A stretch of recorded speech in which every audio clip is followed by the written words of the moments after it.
मुदत, मुदतीचा कायदा आणि मुदतीचा मुद्दा हे अनन्यसाधारण महत्त्वाचे विषय आहेत. कारण कोणतंही प्रकरण जर मुदत बाह्य असेल, तर त्याच कारणास्तव ते फेटाळलं जाऊ शकतं.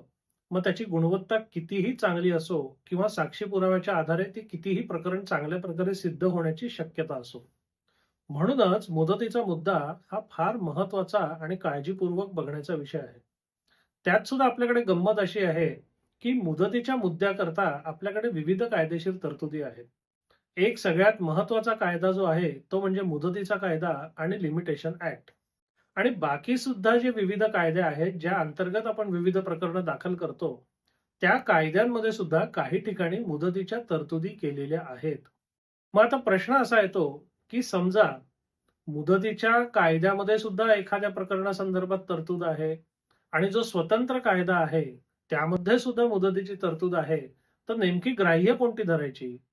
तर याचा विचार यापूर्वीच झालेला आहे.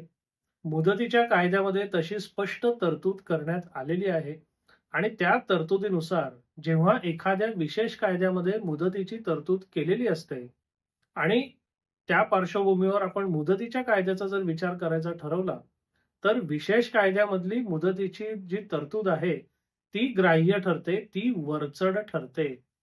उदाहरणार्थ समजा महाराष्ट्र जमीन महसूल संहितेअंतर्गत तुम्हाला काही अपील करायचं असेल आणि ते अपील करण्याकरता निश्चित मुदत कोणती हे जर बघायचं असेल, तर त्याच्याकरता महाराष्ट्र जमीन महसूल संहितेमध्ये अपील करायची जी तरतूद दिलेली आहे, जी मुदत दिलेली आहे, त्याचाच आपण विचार केला पाहिजे.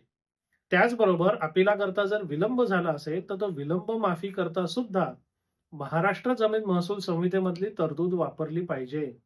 बरेचदा मी असं बघतो, की महाराष्ट्र जमीन महसूल संहितेअंतर्गत अपील दाखल करायला जो विलंब झालेला आहे, त्याच्याकरता मुदतीच्या कायद्याअंतर्गत अर्ज करण्यात येतो.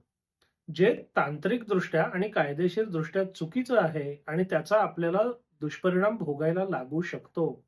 म्हणून जेव्हा आपण एखाद्या विशेष कायद्याअंतर्गत प्रकरण दाखल करतो, ज्यामध्ये मुदतीचे, विलंबाचे सगळे मुद्दे आणि तरतुदी केलेल्या आहेत, तेव्हा आपण त्या विशेष कायद्यातल्या तरतुदींच्या आधारेच आपलं प्रकरण पुढे नेलं पाहिजे. कारण स्वतंत्र कायद्यातल्या मुदतीच्या तरतुदी या मुदतीच्या कायद्यातील तरतुदींपेक्षा नेहमी वरचढ ठरतात. हे कायम ध्यानात ठेवा.